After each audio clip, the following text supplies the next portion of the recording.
blending all these techniques and blending all these cultures and finding these common threads and understanding that everything that happens in your body, it's a direct connection to psyche and soma. Welcome to the Have It All podcast. I'm Elon Ferdman, and along with my brother Guy, we're Satori Prime. We've spent the last 16 years on a quest of mastery, and not just in business, all areas. Mastery of our finances, our bodies, our relationships, and most importantly, our minds. You see, while most people fantasize about their dream life, we went out and created it. And you bet we learned a few things along the way. So if you want to gain new skills and tools that will help you achieve the life of your dreams, well, you've come to the right place. So get ready to have your mind expanded. Implement what you learn here today, and you'll start living the life of your dreams instead of just, dreaming about it. So are you ready to have it all? Let's go.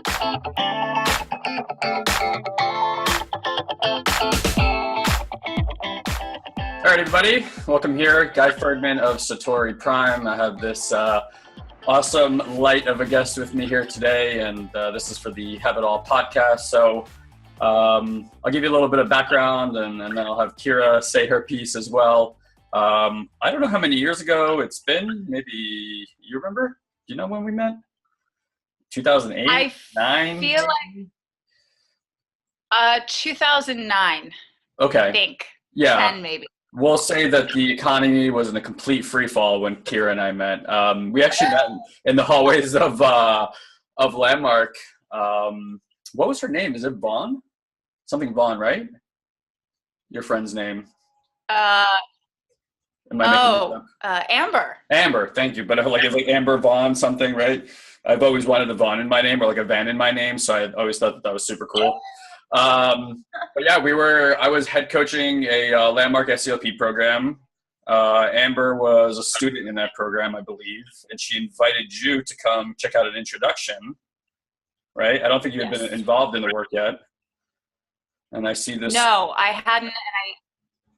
And I came, was super inspired by the work, and she invited me to come check out how Landmark worked. And I had done some other programs and other metaphysical things since I was 13. So it was so it was a cool thing. And I remember you standing there and you were like, I know you from some other place and some other time. Let's have a conversation. It was kind of like that. I do that sometimes. So anyway, so Kira and I have known each other for a few years. Life kind of took us in different directions and different locations. I'd love for her to say a little bit about herself, and she's just lived a really interesting many years, but the last few have really intrigued me, and the work that she's doing and some projects that she's working on now internally, and that's kind of why I brought her on here. She's someone who's bringing light to the world, and I'm always looking to connect with people like that. So here's Kira Saltzman. Anything you want to say about yourself? Hi, first of all, and also awesome to reconnect. Just for everyone to be aware, actually, I was doing, it was an internal study day, and I had been catching up on a lot of different astrological studies and formulas and things just to keep up with my work and what I need to do. And I just so happened to scroll by, and it was, Guy gonna be live on Facebook. And I said, great, why not? And I was folding my laundry, and I'm listening, and it was great because it's always an authentic connective piece when people are being themselves and people are speaking with authenticity and coming from a real place and a real perspective. And so I saw it, and I was like, oh, I have to say hi and give him a congrats and let him know that I see his work, and I'm also intrigued and very happy to see that. So about me, I worked in 3 different industries in New York. The last one was real estate. It was in a down market, as Guy mentioned. Things were really brutal. And I spent most of my 20s in New York and part of my early 30s dealing with, survival, which is a major, major current here in New York and a major current in general with the world. And it's a fear-based way of living. Yep. And what happened was I was miserable. I was miserable in many aspects and wasn't living my purpose. And so I made a deal. I made a deal with the universe, and I said, listen, if this next business deal comes through, it will give me the resources to leave and take a trip and do something that's really meaningful to me without thinking twice about, leaving work, taking the time. I hadn't had a vacation in 6 years. So I said, great. How New Yorkie of you. Sorry? I said, how New Yorkie of you. No time off, do, Basically, young, totally young energy. And I was totally burnt out. So I left. I upped and went to South Africa. I decided I was going to go to Bali. And so it progressed. The first few months I was there, especially, was just a massive, massive peel of the human onion. And I was in and out of Asia for about 3 years, where I completely immersed myself into other shaman studies, breath work, advanced theta trainings, bioelectric shaking meditations, yoga trainings, teacher trainings, specializing in fascia and yin release. So really a deeper level of complete and utter connection going into the body. So I created from this, and from also doing experiential ed and working with kids. So the 3 years that really went on, the 3.5 years, was about giving myself the freedom to do what it is that I love to do and what it is that I love to explore. And doing that, there needs to be a release of so many things. And with that comes judgment. What does it look like? What's the structure around it? The judgment around it? And that's getting in touch with your shadows. That's getting in touch with peeling all those things that you don't like about yourself, all the things that terrify you, all the things that have hurt you, all the things that you haven't confronted. And that's the shadow work piece. And really stepping into the embodiment of all of that. And Panther is the birth of that. The Panther process is the company I launched in October. And that's exactly what it is. It's an experiential process for adults and getting in touch with the shadows using a myriad of healing modalities, as well as sensory experience tools such as sound, light, touch, essential oils, and embodying, of course, the Reiki, the breath work, and all the other things that I do. And it creates this really amazing space for intense transformation and experience, because the only way to really embody and go in, we can read all we want, we can talk about it all we want, we can use as many theories as we want, but until we actually experience it is how we learn. And in my experience as well, is there's been many encounters with the spiritual bypass syndrome, gurus, lots of just misuse of power, misuse of ego, misuse of control, basically, on every single level of the platform, whether it's a fear-based first chakra experience or a complete out-of-body 6th and 7th. So what is that you call it? The spiritual bypass syndrome? I've never heard that before. What does that mean? Spiritual bypass syndrome is one of my favorite terms. Spiritual bypass syndrome is when everything's fine, everything's okay, everything's divine, everything's as universe wills it and creates it. And yes, that's true to a point. If someone comes along and punches you in the face, whether it's spiritual, energetic, emotional, or physical, there's an effect. There's a trauma, there's a wounding that's being caused, and there's a sensory reaction that says, whoa, how am I registering this information? And spiritual bypass is a mask that a lot of people in the spiritual community wear that's used to just completely sidestep the reality and the nature of what just happened. Totally understand that. That's like the San Diego special. It's right. It's like the unwillingness. And I'm not saying that it's like across the board. I'm painting with a very broad brush when I say that. It's like the unwillingness to do the shadow work. It's like, you're okay, I'm okay. Let's do a lot of light work together, make each other feel good, and not really get into like the thick mud of it. Which is funny, because like I came obviously up in like the landmark work since I was 19 years old. That's kind of the world I knew for a long time, was like the neuroscience, the mastery of language, and things like that. So that work was always all shadow. That was like landmark is like getting hit in the face with a shovel like repeatedly and being like, okay, good. Well, this is revealing a lot of light in there. And I didn't have that the contextual language for that back in the day. So it never really occurred to me like there was another side of the work. But even, shamanic and plant medicines, while they can be quite lovely, is like deep, dark, shadowy stuff that you oftentimes have to go through also. So, okay. Thank you for Yes. clarifying that. Yes. And also when you're doing the work on your own or using certain methods, the type that we practice here in the Panther Studio, that's also getting to those levels of elevation and the depth. Mm-hmm. So you're not only going up into the astral, but you're going in using that tool. And a lot of times with other methods, shooting up very quickly with certain types of medicines also leave you very open. Yeah. And it's not because you're not getting there on your own. There's a bypass of steps in getting there. And so this process is really making sure that we're approaching it from an all-encompassing, non-linear, inside and out methodology. Yes, I'm hearing you say basically it's like winning, like doing shamanic medicine work is like winning the lottery when you haven't learned how to earn that amount of money, so you can't hold the energy. Yeah, and I agree with that. I think for me, with all the work that I've done, having dealt with the conscious part, the mind, like hearing the stories, using all that language, all that training, really facilitated me in actually being able to integrate the work quite deeply without having like freakouts. I've seen some people, especially, I feel like the more empathetic somebody is naturally, or maybe even like psychic, however you want to define that, because I think it's kind of one and the same. People who are highly sensitive, even with the smallest doses of any kind of plant medicine, find themselves way too open. Their third eye's too open, their energy's too open, they feel like they're taking in too much information at one time.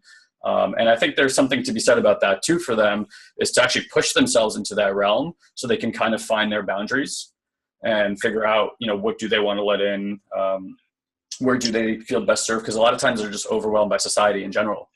And yes. it kind of exasperates it.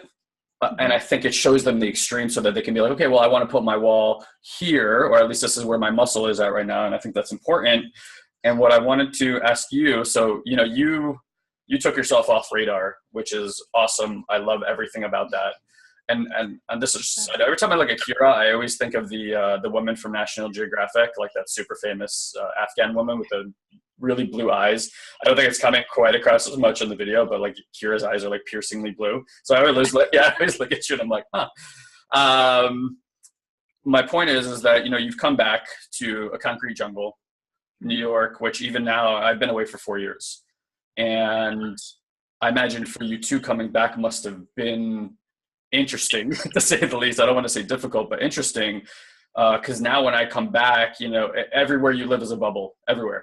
And, and New York is its own bubble. And while New Yorkers know they're living in stress, until you've stepped away from it, to the degree at which you are constantly in an acute stress environment, I don't really think I was aware of how deep that is. And now I come back, I'm like, holy shit, I can't believe this was something I've made normal, So it's interesting because you're doing work that I think New Yorkers don't easily come to. New Yorkers operate from left brain, which is why Landmark is like a really good thing out in New York. It's like all about productivity, and it's like get shit done and stuff like that. When you kind of go into the deeper work, how are you finding it? Like finding clients and them kind of going into that realm, especially if they're unfamiliar. What's that experience like? So many ways coming back into New York, I was in and out of Asia for a few years. And so every time I came back, it was a different experience. The first time I had come back, I had just finished a really, really intense shamanic training. And I was literally in such a vibrational state that I didn't leave my apartment for weeks. People just came to see me and I would session them and speak to them. And it was a very tough integration. I never integrated back. Coming back then the second time back to New York was again a different level of experience. Coming back now, I was also ready because I had I had accepted and begin to embody what it is my purpose is as a shadow worker, what being a shadow worker means, and understanding the responsibility and being ready to hold space for that. So coming back to New York, I was ready. New York needs this work. New York is such an epicenter of the West, and people are insanely receptive. They are ready to shift. The world is shifting. There is such a shift that's going on. The fear bubble and the fear consciousness, especially what's going on politically in the US, has reached an absolute pinnacle, and people are terrified. I've had this conversation recently also with other members of the healing and wellness community, and it's so, so, so important that we keep our balance and our role, and making sure that we can continue to hold space for others, because balance is the key here. So coming back to New York has been really rewarding for me, because part of my role and part of my purpose and my gifts is to be that bridge. It's very, very easy to go to the jungle and be in that bubble. And I say easy, I mean, there's various scales of what easy is, but meaning it's a lot easier to hold that space in the natural environment. But coming here and doing it, this is where the real work happens. And it's so important that I'm here to do it. It's so important that my colleagues are here to do it. It's so important that, and I say this with absolute honor and awe of the people that have stepped through my door. And what I've witnessed is mind-blowing to me and absolutely beautiful in every sense of the word. And coming back also to New York, and what we touched on actually before we started recording, is the word ego. And I just want to use that to address it here as well. I find ego gets a bad rap in the spiritual community. Egos, shed the ego, get rid of it. It's not a heart-centered place, so on and so forth. As long as we live on this earth, as long as we have this spaceship, this body, we need an ego, because the ego keeps us surviving. And the key, the way I see it, is that there's constant metamorphosis. And as we're that caterpillar soup, as we're in a chrysalis, as we're going through these changes, we then shed the ego, and we're just really naked and looking around going, okay, what does this look like now?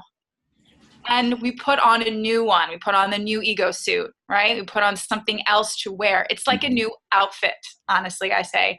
It's like putting this new, what does this look now? And then in the future, we shed it again. And we put it on again, because we live in this body. We're here to do the work on Earth. This is our plane to do it, and the Earth needs us to do it now. Absolutely. Over the years, I spent a long time trying to defeat, overcome, shed all these things that you're just talking about now. My insights really did start coming from doing these shamanic plant rituals. I had like physical manifestations of my ego, where I just had straight conversations with it. And I noticed that's the scared little boy, right? That's the scared little boy. And what I had done for a long time is taking that part of myself, said, well, I'm going to defeat you. So like, here's your corner, go in the back room. I'm going to put a few boxes in front of you. We're going to lock this door. We're going to put like one of these metal things in front. Like, you're not getting out, and you just don't get to talk anymore. And I kind of did that. And then for years, I couldn't understand why I couldn't overcome my anger. Like, I had this anger that would just, some people say they have a short fuse. I had like no fuse. It's like 0 to 100, right? Like instantly. And then the peace started coming from having this conversation, and it's just saying, I'm pissed. I'm like, I'm clear that you're pissed. I'm like, what about? And the analogy I could share is, I felt like Bruce Banner when he's not the Incredible Hulk, like always trying to hold that energy back. And then it's like, if you're going to put a 5-year-old in a room that's dark and has no voice and no food, the kid is going to like sit there at the door, just like banging, right? Just trying to get out. And that's what happened. Once in a while, it would get out that, and the peace came from understanding that whatever your human experience is perfect, and whatever you're experiencing is biological, it's spiritual, and just like Kira said, it's all part of this mechanism. So your job is not to defeat it; it's to love it. It's to build a relationship with it, and we are relational beings. That's all we have, is just relationship from us to everything else. So like the peace started coming from loving this part of myself, really starting to see some of the beauty that anger actually provides, decisiveness and like fire and passion and all the other great stuff about it. And I started having the experience of, instead of like before, it was having me instead of me having it.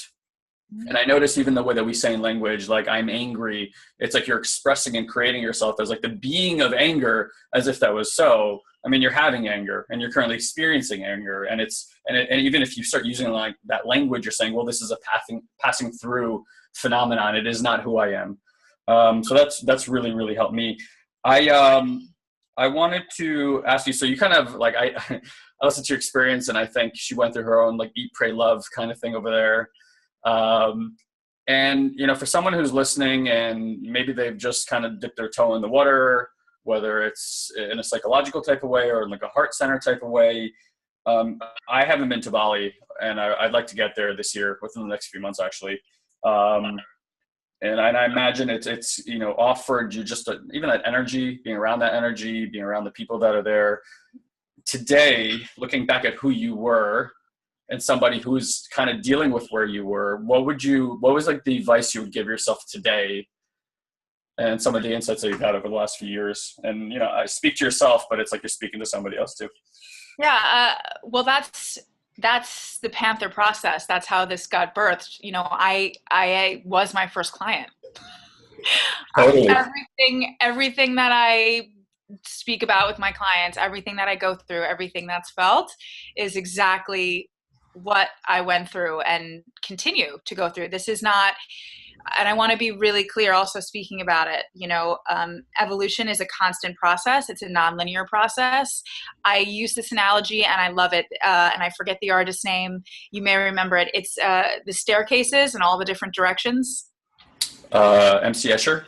Maybe, but you know the painting or the print that I'm speaking of with all the staircases in all the different directions. Yeah, Escher, MC Escher. Yeah. For sure. So that's really what evolution is and how I look at it and how the archetype is. And if I were to give myself words of advice or what I'm going into, Bali has a role. It's a beautiful place. I'm eternally grateful for its energy and for the spirit that is the island of Bali and everything along that part of my evolution. It is a beautiful place to go and heal. It is not the epitome of everything. It's very 6th and 7th. There's it's very 6th and 7th chakra for people listening that aren't sure what exactly I'm referring to. Yeah. It really started also because when I was growing up and also in young adulthood, I didn't give myself full permission to be myself. There was a lot of shame and a lot of guilt for being different, and that comes from lots of different currents. In Theta, we talk about the 4 levels that things exist. You know, our core, genetic, historical, and our soul level. And we have a lot of soul contracts. We have contracts with our family. We have contracts with our bloodline. Lineages carry things. Cultures carry things, and all of these different, a myriad, the soup, really. So for me, that was a lot of what I had to work on, was getting in touch with, okay, how can I bridge the gap between who Kira is on a soul level and what she looks like on the outside in terms of how she wants to be of service in the world and how that archetype looks like. Courage. That's the main piece of advice I would give to myself 4 years ago, that I would give anyone. And now more than ever, it's absolute courage. Remembering that vulnerability is key, that yes, of course, coming from the heart, you know, is where this truth lies. And at the same time, understanding healthy boundaries, authenticity, and recognizing where we are responsible. And I don't just mean on the earthly level, I mean emotionally as well. You know, what are we responsible for in these dynamics?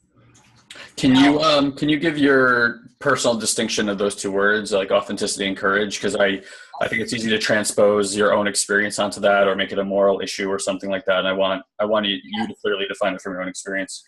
Yes, authenticity means that you are speaking 100% from your personal truth and from your perspective. And that doesn't mean that it's coming from a place of, there's a difference between objectivity and judgment. Mm. Okay, so it's taking that step. Okay, I'm observing. I'm observing the situation. I'm observing myself. Okay, what's the observation of self? Wow, that's fear that's coming through. Okay, wow, that's anger that's coming next, and so on and so on. And taking that step back and observing, I'm able to communicate to someone else and saying, okay, this is where I'm at in my truth. This is how I feel. I'm afraid, and I'm really hurt, and I don't quite understand. And even that simple piece, that's authentic. This actually came up for me just before we got on call. I spent some time at an ashram in Bali. And this is, his name is Ratu. And it's a bioelectric form of meditation called shaking. You may or may not have heard about it. There was a moment that I had some blocks come up. And the second day I was there, he was giving his talk after a shake. You shake about 6 hours a day there. 3 times a day. So it's 6 hours overall, divided into 3 separate times. And he was giving a lecture and kind of talking, and he was really speaking on authenticity and what that means, and saying, don't force the energy. If you see someone reacting to the energy that you're feeling in the space, please be in your integrity with it. Please be in your truth with it. Don't leap and jump because someone else is leaping and jumping. If someone else is laughing, don't laugh to laugh. Really connect with what's happening in your body, with your psyche and your soma. This is a personal story. He pulled me up in front of the group, this group of strangers. And he knows what's going on energetically with people. And he pulled me up and he placed his hand on my back. And he was activating some points, and I felt the tears well. And crying, by the way, is, as you know, is a really beautiful way to release something, because it comes from the heart. Grief is the demon of the heart chakra, and crying and mourning and grieving is the way that we can rebalance the heart, which is in charge of balancing the entire energy body. But so I began to cry, and I felt such exquisite and painful vulnerability doing this in front of everyone. And he said, take a picture of this. This is honest. This is what honesty is. And that was also another level of really connecting to this type of vulnerability for me. Having someone's hands on my physical body as this was happening. This was like, this literally translated to that nightmare where you're in school and you're naked and you can't remember your homework or test. That was basically what I was facing in that space. Did you feel locked out of there prior to these experiences, or just not accessing it quite? I was blocked by anger. I had something come up that I was very angry about. And I had a lot of anger around it, and we hold on to anger as a way of not grieving. Certainty. Yeah. So to answer your question in a long form, that's my definition of authenticity. And courage and goes hand in hand with that. Courage is saying, I'm afraid, fuck it, I'm going to do it anyway. It's not ignoring the courage. It's not waiting until the courage comes. It's literally jumping without certainty. It's saying, these are what the knowns are. These are what the unknowns are. And that's everything I don't know. And I'm going to jump anyway. Yeah. That's the ability for me, it's the ability to act in the face of fear. Yes. Yeah. Beautiful. Yeah. And it's a total muscle. And we get asked that question all the time. We do like a Facebook Live every week now. And a woman yesterday asked, how do you overcome fear? And I said, well, you need to stop overcoming it. It's a muscle that you work. There's a reason I run out of a burning building and firemen run into a burning building. Right. Same threat, same everything, except training has given them the capacity to have courage in the moment of fears, where they can act and have clarity of mind. It's the same thing that Navy SEALs do, and why they dunk them in freezing cold water and do all those things, because they know that all that stuff instills panic attacks in the body. However, if you can overcome that, right, or build a capacity for that, even in the most tumultuous of environments, you have clear thought, clear mind. This is, I'm going to totally nerd out for just a quick second here, but Nerd away. Nerd away. Dune, like that super famous sci-fi book series. I read like the first 4 or 7, and the line in the book, and it's really beautiful, but I'll just paraphrase really quickly. It's like, fear is the mind killer. Yeah. Right. It completely takes away clarity of thought, really messes with the frontal lobe area in terms of signals that it's sending and how it's making the rest of the body operate. And a lot of people dealing with panic attacks or high levels of anxiety. It's just all these little things that over the years have been like programmed into you subconsciously. And there's triggers around you in your environment that you're not noticing that are creating that. And I totally agree doing that type of work like you did with those points. And I've done, I don't know if I could call it shake. So we call it like tremor work. So yes. I've done tremor work, not to that immersion like you have, but I've done it and I know what that can do as far as it just brings up, like, if you don't want to deal with it, like your past is like, yes. After that. And it's such an opportunity not to like, oh my God, my past is here again. It's a reintegration opportunity to look at those moments and with like in your new mind and your new heart to look at all that stuff and say, okay, well, how would I operate now if that sensation is there, and really reintegrate. So I know exactly what you're talking about. Yeah, it's a really beautiful. There's so many ways to blend this work together, and this is part of my constant study with it. And what makes the Panther process such a cool experience is I started studying process-oriented psychology when I was 2008, 2009. From Arnold Mindell. I read The Quantum Mind, which went along with everything I was really fascinated with. And it's blending all these techniques and blending all these cultures and finding these common threads and understanding that everything that happens in your body, it's a direct connection to psyche and soma. It's, I had someone actually reach out to me today. We were supposed to meet and she threw out her back. And so it turned into a conversation around, okay, let's talk about what the back means. Let's talk about what you've been dealing with recently. And let's take a look at this big invitation, big eclipse, full moon tomorrow in Leo. And that's all about also big self-love. So that turned into a really beautiful dialogue around how are you going to love yourself through this experience, hurting your back, and now having your body say, you know what, you're overworked, you're done. I'm taking you completely out of commission. And so that's another way that all your stuff, all your triggers come up, as when your body says, I've had enough, you're not listening. Totally. Yeah. Do you have any, I don't know if it's the book you just mentioned, resources for people to look at? So everything that happens in the body is emotionally connected. So if like your hips hurt, there's like emotion there. If you just like you said, your back hurts, and depending on also which side of the body it's on, that could be like a female or a masculine issue. Yes. Do you have any good resources on that? Oh, there's so many and so many different schools of thought. Yeah. I think it's extremely enlightening for people to know, like, I've had this back pain here. Okay, maybe I need to deal with mom. There's something going on over there. That kind of stuff. It's just a really different level of consciousness than trying to go put like Neosport or BioFreeze on yourself. It's an emotional issue. Exactly. And that's the interesting thing too. When people get hurt, they automatically take painkillers, and it's so important. I can't stress this enough.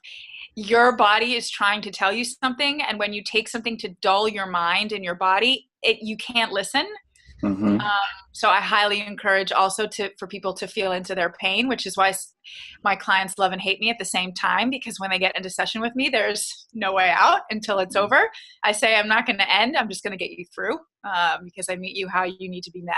Got it. So books, resources, I would say, honestly, what's coming up for me right now organically is just going old school. I'm going to go Louise Hay. Okay. I'm going to go Louise Hay on this. She has a really, really amazing series of books that talks about the power of affirmations. And she has one specifically on disorders and diseases and certain pains in the body and affirmations that you can do. And I think, too, it's not just for people to understand, okay, if the lower back hurts on your right side, talking about weights of the masculine or not being supported by the universe or by your father, Louise has a solution in the book that gives you a mantra or an affirmation that helps you start to regenerate that area. So I think that book is also a really great reference because you don't have to read it from start to finish. You can pick it up and sort of play around, which I'm a fan of, and see what works. She's a good, and she's such a grandmother and pioneer of all of this work. Totally. So Is that the You Can Heal Your Life book? She has a You Can Heal Your Life. This is the specific book on the affirmations of diseases and disorders. I'm not sure what it's called. I'm not great with names. No worries. Spelling and names, not my strong suits. No worries. Yeah, and for those of you guys who don't know Louise Hayes, she's the founder of Hay House and, has published people like Wayne Dyer and I think even Deepak and pretty much everybody who's got, a name today in that field. Also, for people interested in astrology, which is one of my schools of mastery and study, the evolutionary astrology model follows Pluto as the soul. So it's the deep Jungian subconscious of separating and creating desires. It goes very, very deep into a lot of karmic ties and where we're at. And there's a really beautiful study of all of that on trauma and medical astrology. So that's also available through the School of Evolutionary Astrology, which I highly recommend. It's a really beautiful school. Beautiful. Yeah, I want to look into that. It's funny, like for me, so I'm like clairaudient and psychic and all sorts of other, abilities, however you want to define those things. People have defined them for me as I've expressed some of the experiences I'm having.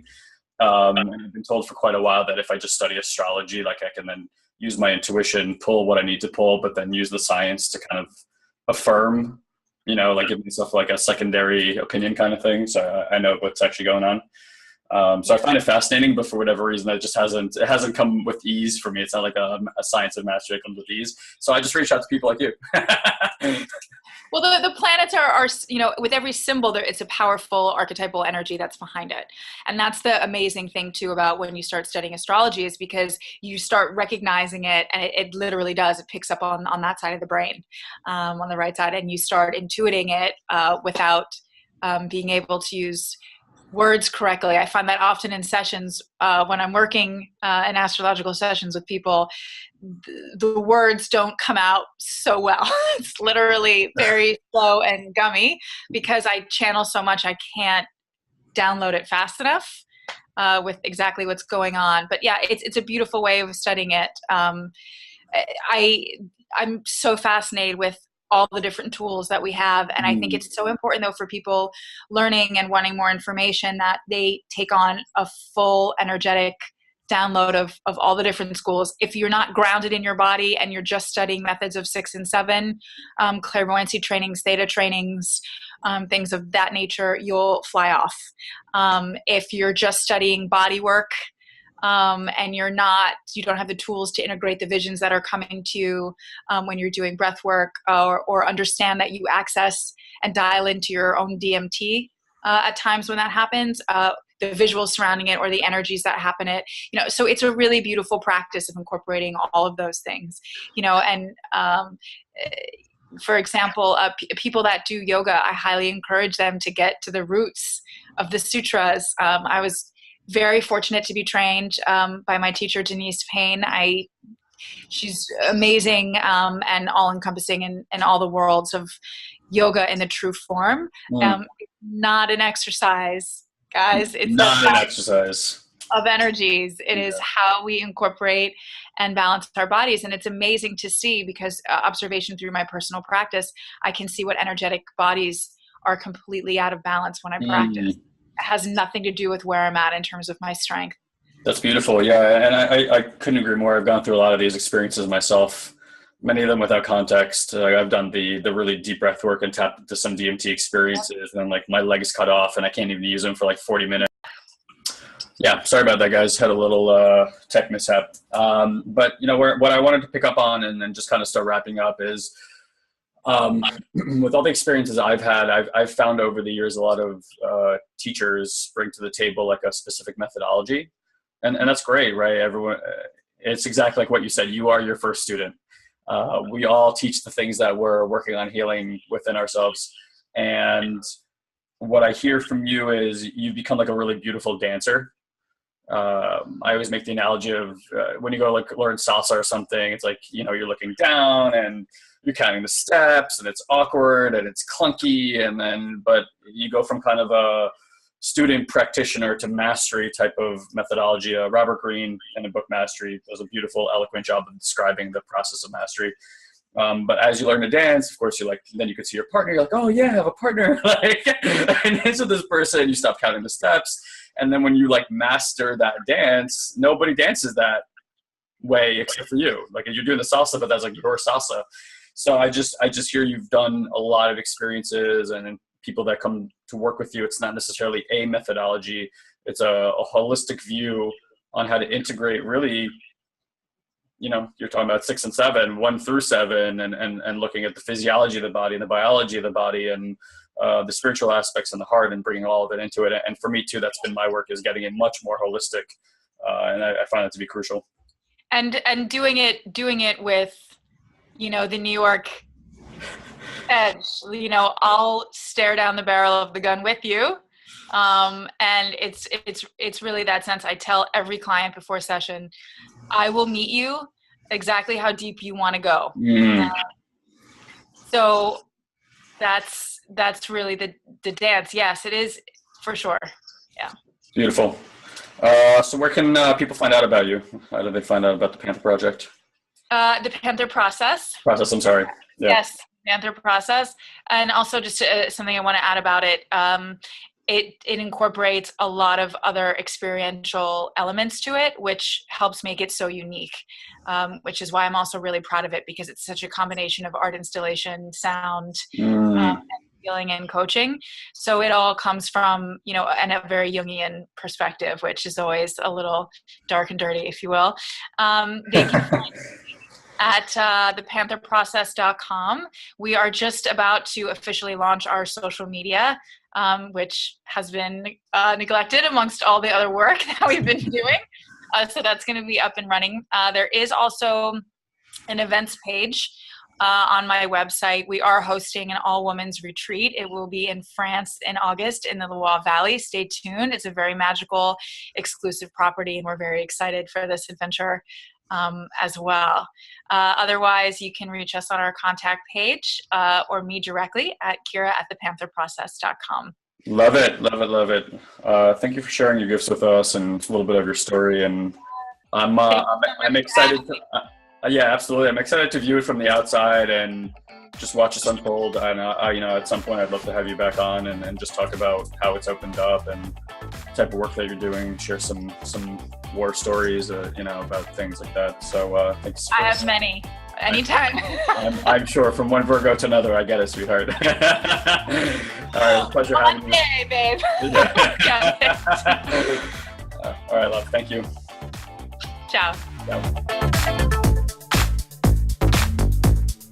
So that's it, my friends. That's today's episode. I just want to thank you for being part of our Have It All family, and truly, truly thank you for listening to our podcast. If you'd like to help or give back in any way possible, the best way would be to share this or any other episode that you loved with your family, friends, or colleagues. And if you'd be so great as to just leave us a rating and a comment on either iTunes or Stitcher, whichever you use, that helps us tremendously. It only takes about 2 to 3 minutes of your time and would mean the world to us. Finally, I want to let you know that if you want to get even more exclusive content from Guy and I, just head over to satoriprime.com and make sure you join our mailing list. Now, I know what you might be thinking, God, not another mailing list, but I promise you, you'll only get an email or two from us per week, and it will always have amazing videos and articles that I'm sure you're going to love. Promise. So until next time, you can join our ongoing conversation at the Have It All Facebook group, where you can let us know how we're doing and what we can do to improve. Love you all, and we'll see you on the next Have It All podcast. Have an amazing, amazing day, my friends.